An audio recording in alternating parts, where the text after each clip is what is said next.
नमस्कार बच्चों, कैसे हैं आप सब। मैं हूँ सीए जितेंद्र शाह और हम पढ़ रहे हैं सीए फाउंडेशन की अकाउंटिंग। आप मुझे अपना मित्र समझ सकते हैं, मेंटर या गाइड समझ सकते हैं। तो हमने अब तक जो पढ़ा है वो आपको प्लेलिस्ट में मिल जाएगा। तो अगर आपने पहले का क्लासेस नहीं देखा है तो पहले वो देख लीजिए, फिर ये वाला देखिएगा, ताकि आपको अच्छे से कनेक्शन समझ में आए और बेटर अंडरस्टैंडिंग हो। ठीक है, तो जल्दी से चैनल को सब्सक्राइब कर दीजिए, साथ में बेल आइकन प्रेस कर दीजिएगा ताकि आगे का जो भी फ्री कंटेंट्स है आपसे मिस ना हो।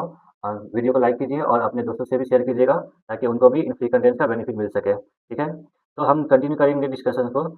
तो हम आज पढ़ने वाले हैं अकाउंटिंग कंसेप्ट क्या होता है, सॉरी, एक्रूवल कंसेप्ट क्या होता है, आज हम ये पढ़ेंगे। ठीक है, तो छोटा सा वीडियो है आज का। तो इस अब अकाउंट एक्रूवल कंसेप्ट जो होता है ये हमें अभी समझना बहुत ज़रूरी है ताकि आगे भी काम आए, क्योंकि आगे हम जो चैप्टर्स पढ़ेंगे उसमें भी कहीं कहीं आपको उसमें हेल्प मिलेगा। ठीक है, हालांकि ये थियोरी कंसेप्ट है। तो थियोरी जैसे हमने बताया था कि थियोरी तो हम बाद में डिस्कस करेंगे, लेकिन कुछ इंपॉर्टेंट टॉपिक होता है थियोरी में भी, तो हम अभी उठा लेते हैं ताकि बाद के लिए काम आए। ठीक है, तो हम स्टार्ट करते हैं। एक्रूवल कंसेप्ट क्या होता है। ठीक है,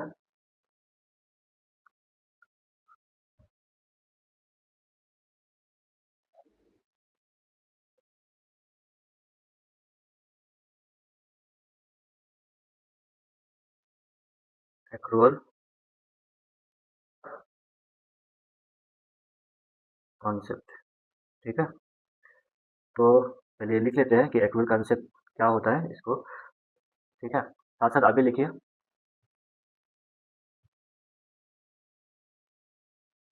revenue and expenses are recognized. Recognize क्या होता है, जिसे नहीं पता लिख लीजिए ब्रैकेट में, रिकॉर्डेड होता है। ठीक है, अकाउंटिंग में रिकॉग्नाइज कहते हैं तो इसका मतलब रिकॉर्डिंग होता है। ठीक है, as they are earned earned और incurred irrespective of when payment is made or received। ठीक है,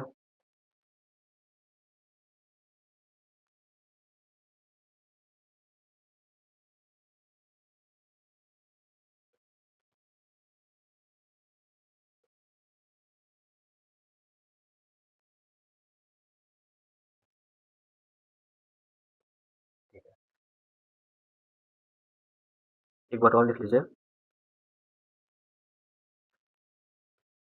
transactions are recorded in the accounting period। Transactions are recorded in the accounting records of the period to which they relate। ठीक है, तो देखिए एक बार इसको समझते हैं, फिर हम एग्जांपल्स लेके समझेंगे। ठीक है, तो इसमें जो मैं दिखाता हूँ उसको देखिए ध्यान से। इसमें क्या बताया जा रहा है कि रेवेन्यू है या एक्सपेंसेस है। ठीक है, पहले हम रेवेन्यू को देखते हैं। रेवेन्यू को तब रिकॉग्नाइज करना है, ठीक है, जब अर्न कर लिया जाए, मतलब जब रेवेन्यू कमा लिया जाए। ठीक है, जब अर्निंग हो जाए तब हमें रिकॉर्ड करना होता है। ठीक है, irrespective of when payment is received. फर्क नहीं पड़ता इससे, ठीक है, कि पैसा कब मिला, पैसा अभी मिला या पैसा फ्यूचर में मिलेगा, या पैसा पहले ही मिल चुका था लेकिन सेल अब हुआ है। ठीक है, तो इससे कोई फर्क नहीं पड़ता कि पैसा आज मिल रहा है या मिल चुका था या मिलने वाला है। ठीक है, मैं दोबारा रिपीट करता हूँ, इससे कोई फर्क नहीं पड़ता कि पैसा आज मिला या मिल चुका था या मिलने वाला है। इससे कोई फर्क नहीं पड़ता। हमें रेवेन्यू तब रिकॉर्ड करना है जब वो अर्न हो जाए। ठीक है, तभी रिकॉर्ड करना होगा। यहाँ रिकॉग्नाइज लिखा है, रिकॉग्नाइज का मतलब रिकॉर्ड होता है। ठीक है, तो रेवेन्यू तब रिकॉर्ड करना है जब अर्निंग हो जाए। ठीक है, इससे कोई फर्क नहीं पड़ता कि कब मिला था। ठीक है, या आज मिल रहा है या मिल चुका था या मिलने वाला है, इससे कोई फर्क नहीं पड़ता। ठीक है, उसी तरह एक्सपेंसेस हमें तब रिकॉर्ड करना होगा, ठीक है, जब इनकर हो जाए, irrespective of when payment is made. Payment आज हो रहा है या पेमेंट पहले हो चुका था पास्ट में कभी, या फिर भविष्य में कभी पेमेंट होगा, इससे कोई फ़र्क नहीं पड़ता। हमें एक्सपेंस तब रिकॉर्ड करना होगा जब इनकर हो जाए, मतलब जब खर्चा हो जाए, ठीक है? यानी कि कहने का अर्थ है कि जब बेनिफिट कंज्यूम हो जाए ना, तभी हमें रिकॉर्ड करना है, भले पेमेंट किया या नहीं किया, इससे कोई फ़र्क नहीं पड़ता, ठीक है? नीचे एक लाइन लिखा होगा, देखिए यहाँ पर, ट्रांज़ैक्शंस को हमें उस पीरियड पे रिकॉर्ड करना है जिस पीरियड को वो बिलॉन्ग करता है, जिस पीरियड का ट्रांज़ैक्शन है। भले उस पीरियड में पेमेंट नहीं हुआ था, ठीक है? उससे कोई फ़र्क नहीं पड़ता। भले उस पेमेंट में पेमेंट रिसीव नहीं हुआ था, उससे कोई फ़र्क नहीं पड़ता। हमें रिकॉर्ड तब करना है जिस पीरियड का वो है, उसी पीरियड का है। अगर मई महीने का अगर वो सेल है, तो हमें मई महीने में रिकॉर्ड करना होगा। इससे कोई फ़र्क नहीं पड़ता कि वो पेमेंट आया या नहीं आया, ठीक है? समझ रहे हैं इस बात को? तो हम इसको एग्ज़ाम्पल देके समझेंगे तो ज़्यादा बेटर समझ में आएगा, ठीक है ना? तो एग्ज़ाम्पल लिखिएगा मेरे साथ में।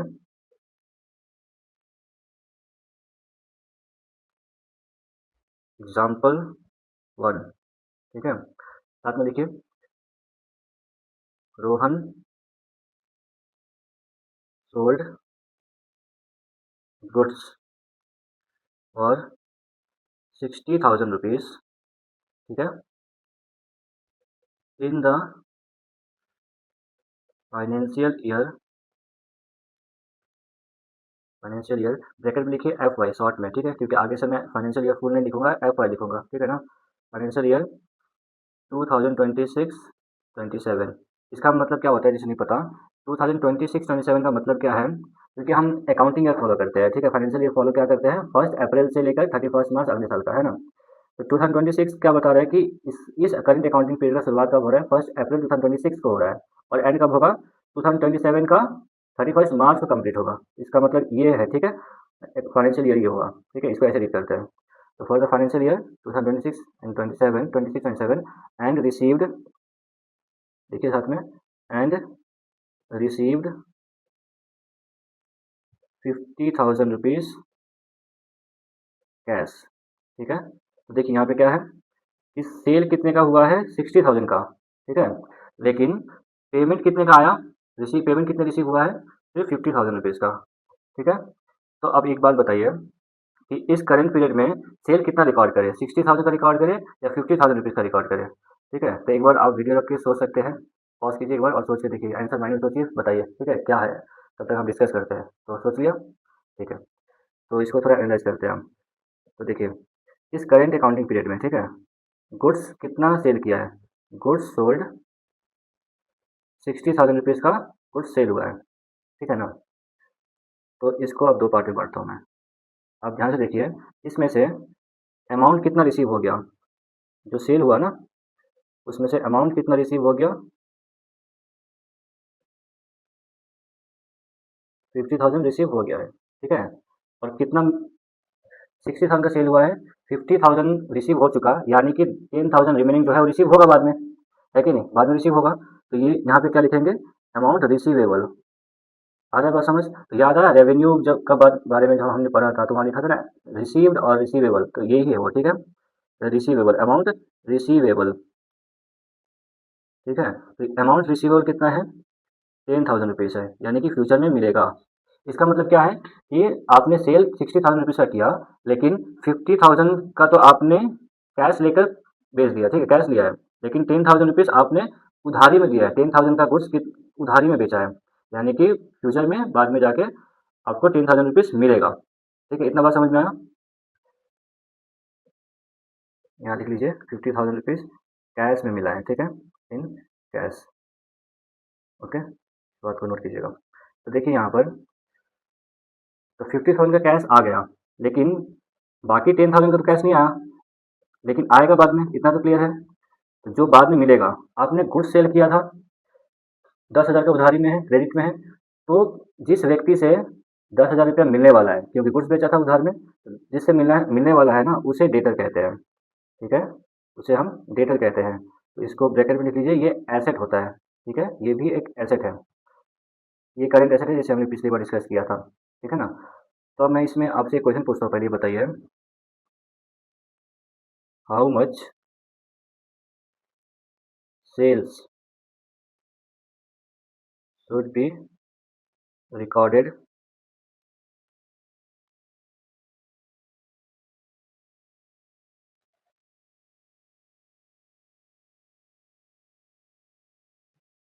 How much sales should be recorded during the financial year 2026-27, ठीक है। तो सोच के बताइए, आप यहाँ पे ट्रांजेक्शन को देखिए कि 60,000 सेल हुआ था, 50,000 ही मिला है, बाकी का 10,000 अभी नहीं मिला है, फ्यूचर में मिलेगा, ठीक है। तो सेल कितना रिकॉर्ड करें इस टाइम में? तो यहाँ पे मैं ऑप्शन देता हूँ आपको, क्या 50,000 जितना मिला है उतना उतना सेल माने, ठीक है, या फिर कुछ और है, या फिर ऐसा है कि जो 10,000 मिलने वाला है वो सेल रिकॉर्ड करूँ, या फिर दोनों मिला के 60,000 रिकॉर्ड करूँ, क्या करना चाहिए सोचिए, ठीक है। तो जैसे हमने एक्रूअल कंसेप्ट में सीखा, क्या बताया गया उसमें कि रेवेन्यू को तब रिकॉग्नाइज करना है, सेल हमारा यहाँ रेवेन्यू है, रेवेन्यू को तब रिकॉग्नाइज करना है जब अर्न हो जाए, जब अर्न हो जाए, ठीक है। भले पैसा मिला या नहीं मिला, मिला थोड़ा मिला बाकी है, इससे कोई फर्क नहीं पड़ता, सेल हो गया ना। जैसे मान लीजिए ये फ़ोन है, ठीक है, ये फ़ोन मैंने आपको बेच दिया, ठीक है, मैंने आपको ये फ़ोन बेच दिया, अब ये आपका हो गया है, ठीक है। भले आप फ्यूचर में मुझे पैसा देंगे, आज नहीं दे रहे हैं, ठीक है, फ्यूचर में देंगे, आज नहीं दे रहे, लेकिन फ़ोन मैंने बेच दिया, तो ये बेच दिया, ये सेल हो चुका है, ठीक है, भले पैसा नहीं मिला, क्योंकि सेल हो चुका है, और ये 60,000 का मैंने सेल कर दिया, तो ये आज ही मैं इसका सेल रिकॉर्ड कर दूंगा, भले पैसा आज नहीं मिला है, समझ रहे बात को, ठीक है। तो सेल होगा कितने का, टोटल कितना रिकॉर्ड किया जाएगा, 60,000 का ही रिकॉर्ड किया जाएगा, ठीक है। तो आंसर ये वाला होगा, ठीक है ना। ये एक्रूअल कंसेप्ट कहता है, ठीक है। ये कौन कहता है ऐसा बात, एक्रूअल कंसेप्ट कहता है। इसका उल्टा एक और कंसेप्ट होता है, कैश बेसिस होता है अकाउंटिंग का, ठीक है। हालांकि वो छोटे बिजनेस में यूज़ होता है, कैश मिल गया तो उतना से रिकॉर्ड कर दो, जितना नहीं मिला जब मिलेगा तब रिकॉर्ड करेंगे, ठीक है। लेकिन अकाउंटिंग में एक्चुअल में कैश बेसिस फॉलो नहीं होता है, एक्रूअल बेसिस ही फॉलो होता है। जब हम फाइनेंशियल स्टेटमेंट सीखेंगे ना, तो एक्रूअल बेसिस पर ही बनाया जाता है, वो कैश बेसिस पर नहीं बनाया जाता। वो छोटे दुकानदार हैं जो कैश बेसिस पर करते हैं, ठीक है। तो एक बात यहाँ पे देखिए, अब ये जो है, ये 50,000 क्या है फिर, 50,000 आपको कैश मिल गया था, ये आपका कैश रिसीट है फिर, ठीक है। और ये 10,000 रुपीज़ क्या है, ये डेटर है, समझ रहे हैं, और ये दोनों एसेट है, ठीक है, क्लियर है। इसी तरह एक और एग्जांपल लेते हैं हम, तो एग्जांपल 2 लिखिएगा साथ में, एग्जांपल 2, ठीक है, एग्जांपल 2 लिखे साथ साथ ही। तो यहाँ क्या है, Amit purchased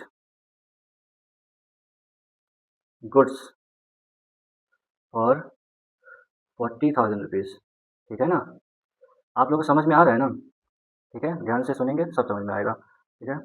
40,000 rupees during the financial year 2026-27 and paid 25,000 rupees in cash, ठीक है। तो इसमें देखिए, यहाँ क्या बताया गया है कि अमित ने कितना यहाँ गुड्स परचेज किया है, कितने का, 40,000 रुपीज़ का, ठीक है, इस करेंट ईयर में। लेकिन पेमेंट कितना किया, पेमेंट 40,000 नहीं किया है, पेमेंट सिर्फ 25,000 रुपीज़ ही किया है, यानी कि 15,000 अभी पे नहीं किया है। तो क्या ऐसा है कि पे नहीं करना पड़ेगा, कोई कोई सप्लायर है ऐसा, बताइए, मैं भी उस पे पड़ जाऊँगा कि अधूरा पेमेंट कर दो, बाकी पेमेंट नहीं करूँगा, ऐसा तो कोई है नहीं। जो पेमेंट नहीं हुआ है अभी, वो तो बाद में करना पड़ेगा, वो तो बाद में मांगेगा ना, फ़ोन करेगा, भाई पेमेंट बाकी का कब दोगे, जल्दी दो, ठीक है, मांगेगा, है ना। यानी कि बाकी का 15,000 रुपीज़ जो है वो पेएबल है, ठीक है। तो इसको हम एनालाइज करते हैं एक बार। तो देखिए, यहाँ पर गुड्स सोल्ड, गुड्स परचेज्ड हुआ है, ठीक है, गुड्स परचेज्ड कितने का हुआ है, 40,000 रुपीज़ का हुआ है, ठीक है ना। तो यहाँ पर देखिए, अगर मैं इसको दो हिस्सों में बांट दूँ, तो पेमेंट कितना हुआ,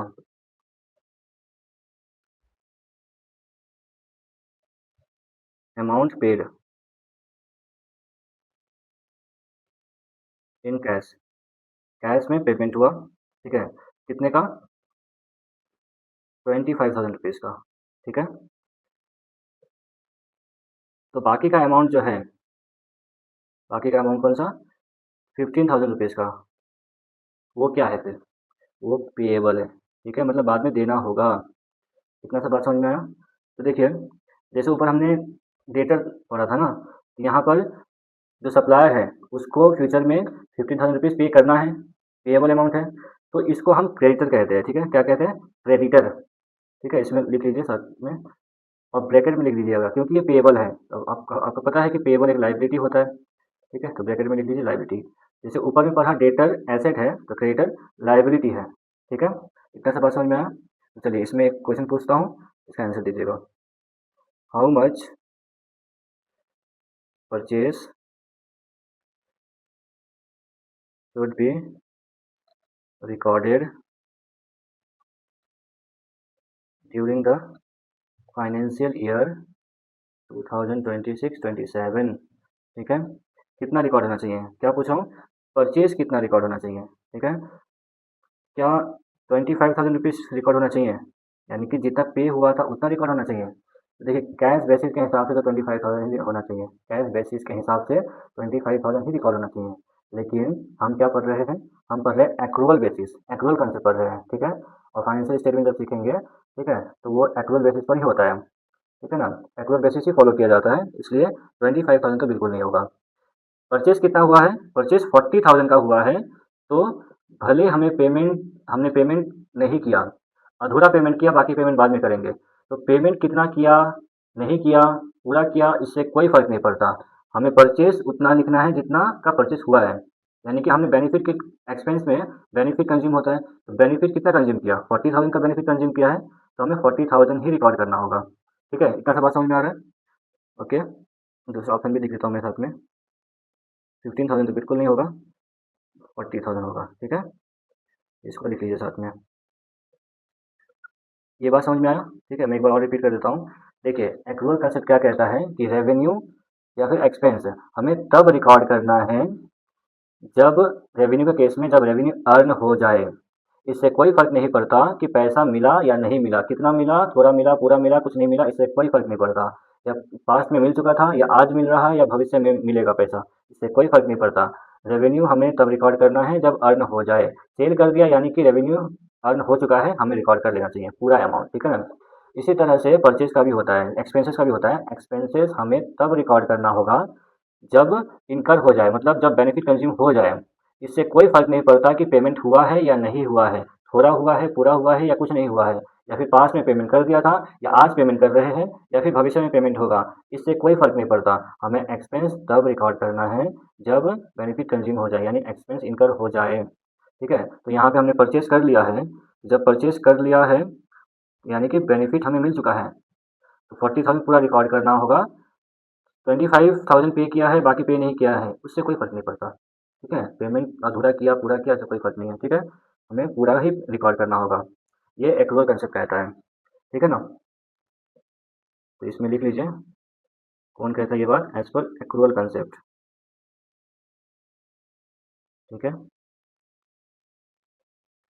ओके, तो यहाँ पर देखिए ये जो 25,000 रुपीज़ है, ये कैश पेमेंट है कि नहीं, यानी कि हमारा कैश कम हो रहा है, पेमेंट हुआ ना इसलिए, ठीक है। और ये जो 15,000 है, ये क्या है? क्रेडिटर है, यहाँ पे लायबिलिटी इंक्रीज़ हो रहा है, ठीक है, समझ रहे हैं? लायबिलिटी इंक्रीज़ हो रहा है। ऊपर भी लिख लीजिए साथ में, यहाँ पे कैश बढ़ रहा है क्योंकि पैसा आ रहा है, ठीक है, डेटर वाले में। और ये डेटर यहाँ पे एसेट इंक्रीज़ हो रहा है, ठीक है। ओके, चलिए एक एग्जांपल और लिखिए।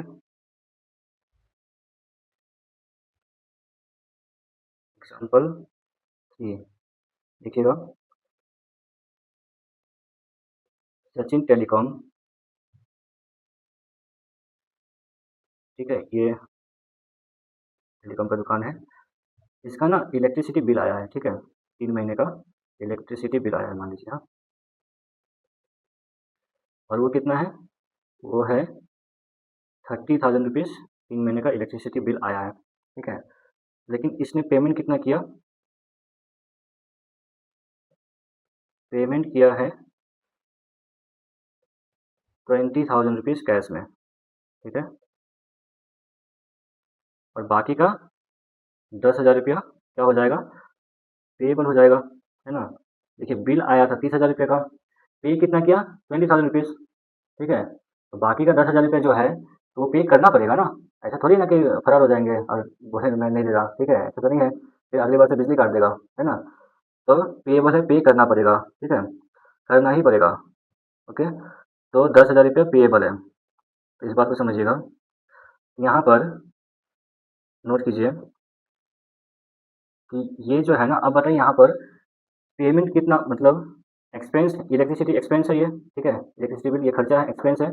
एक्सपेंस कितना रिकॉर्ड करें, जितना पे हुआ है उतना, या पूरा, या जो पे होने वाला है कौन सा रिकॉर्ड करें। तो सिंपल सा बात है, जैसा हमने डिस्कस किया, expenses are recorded when they occur, ठीक है, when they are incurred, irrespective of when payment is made. Payment कब हुआ, कितना हुआ, इससे कोई फर्क नहीं पड़ता।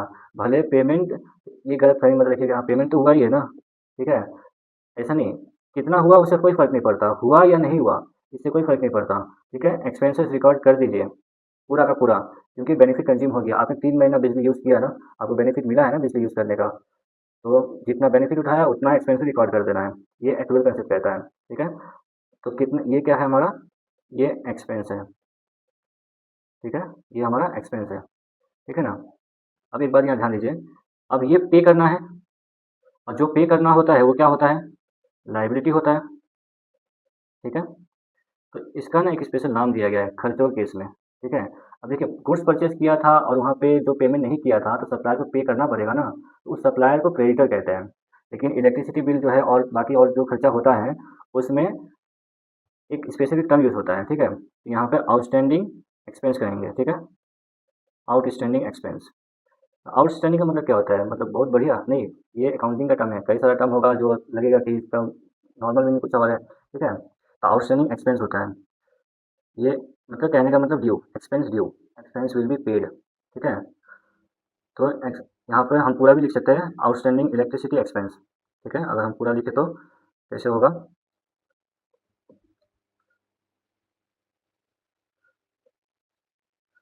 आउटस्टैंडिंग इलेक्ट्रिसिटी एक्सपेंस, ठीक है, ये है। जैसे अगर रेंट का है, रेंट आपने एरिया यूज़ कर लिया 1 महीना, लेकिन अभी रेंट पे नहीं किया है, तो पे करना पड़ेगा ना, तो पेएबल है, तो वहाँ पे अब नाम क्या आएगा, आउटस्टैंडिंग रेंट एक्सपेंस अकाउंट, ठीक है, आउटस्टैंडिंग रेंट होगा, है ना। तो उसी तरह ये आउटस्टैंडिंग इलेक्ट्रिसिटी एक्सपेंस है, तो इसको नोट कर लीजिए, ठीक है। तो बगल में लिख लीजिए यहाँ पर, टोटल इलेक्ट्रिसिटी एक्सपेंस कितना हो रहा है, टोटल इलेक्ट्रिसिटी एक्सपेंस कितना हो रहा है भाई, 30,000 रुपीज़, ठीक है, 20,000 नहीं, यहाँ पे नॉट लिख लीजिए, नॉट 20,000, 30,000 होगा, ठीक है, पूरा होता है, ओके। तो चलिए एक लास्ट एग्जांपल लिखते हैं, एग्जांपल 4, चलिए लिखिए साथ में,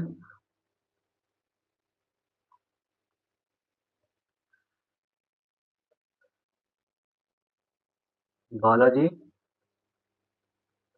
textiles earned interest of ₹10,000 on bank deposit, ठीक है। तो एक बिजनेस है बालाजी टेक्सटाइल्स, उसने बैंक में कुछ पैसे रखे हुए हैं, ठीक है, उसमें इंटरेस्ट हुआ, मिला है, ठीक है, इंटरेस्ट का इनकम हुआ है, ठीक है ना। तो देखिए यहाँ पर, अब यहाँ पर ना केस क्या है कि इंटरेस्ट जो 10,000 रुपये कमाया, ठीक है, क्या लिखा है यहाँ पर, अर्नड लिखा है, ठीक है, यानी 10,000 रुपया अर्निंग हो चुका है, लेकिन इंटरेस्ट रिसीव कितना हुआ है, इंटरेस्ट सिर्फ सिर्फ और सिर्फ 8,000 ही मिला है, यानी कि बाकी का, बाकी जो है रिसीवेबल है, इंटरेस्ट रिसीवेबल, ठीक है, समझ रहे हैं, वो कितना है, 2,000 रुपीज़ रिसीवेबल है, मतलब बाद में मिलेगा। 10,000 रुपया इंटरेस्ट कमाया, लेकिन मिला तो 8,000 रुपया हाथ में कैश में, ठीक है, इन कैश, या फिर इन बैंक लिख लीजिएगा, ज़्यादा बेहतर रहेगा, क्योंकि बैंक अकाउंट में क्रेडिट हो जाता है,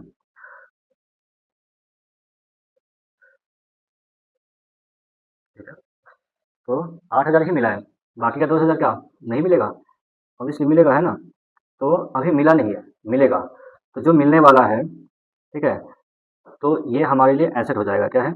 एसेट, क्योंकि ये हमें मिलेगा। जैसे डेटर होता है ना, उसी तरह से ही है, ठीक है, क्योंकि हमें इनकम मिलने वाला है, ठीक है। तो इसका स्पेसिफिक नाम होता है, इसको हम डेटर नहीं कहेंगे। डेटर सेल ऑफ गुड्स के केस में होता है, ठीक है।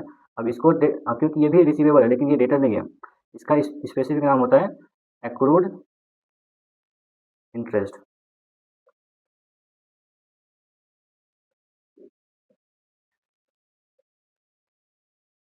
एक्रूड इनकम, ठीक है। या फिर यहाँ पे इंटरेस्ट है तो इंटरेस्ट लिख सकते हैं, एक्रूड इंटरेस्ट। इसका मतलब क्या है?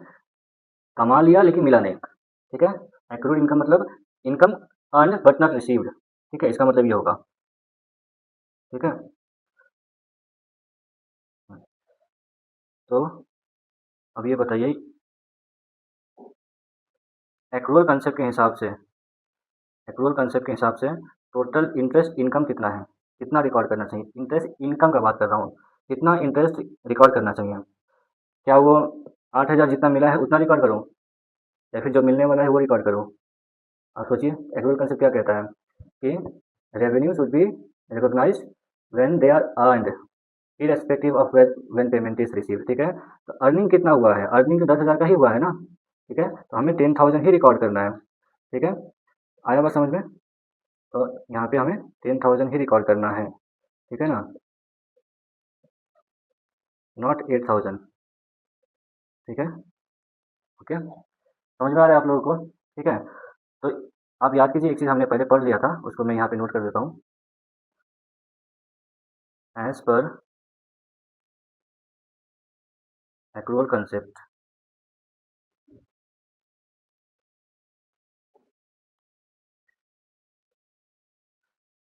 ये हमने पहले ही पढ़ा हुआ है। प्रॉफिट लिख लीजिए ब्रैकेट में, इनकम, क्योंकि इसको इनकम भी कहते हैं, equals to revenue minus expense, ठीक है। तो ये चीज़ हमने पहले ही पढ़ा था। अब आपको पता लग गया होगा कि ये जो फॉर्मूला है, profit equals to revenue minus expense, ये एक्रूअल कंसेप्ट के हिसाब से ही है, ठीक है। तो इसको नोट कर लीजिए। ओके, ठीक है।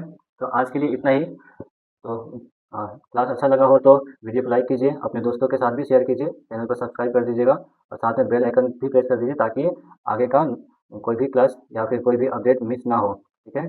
आपको अगर ये नोट्स का पीडीएफ चाहिए तो मैं टेलीग्राम चैनल पर शेयर कर दूंगा। टेलीग्राम चैनल का लिंक नीचे डिस्क्रिप्शन में दे रखा है, आप वहाँ जाके टेलीग्राम चैनल ज्वाइन कर सकते हैं, ठीक है। Thank you very much for listening.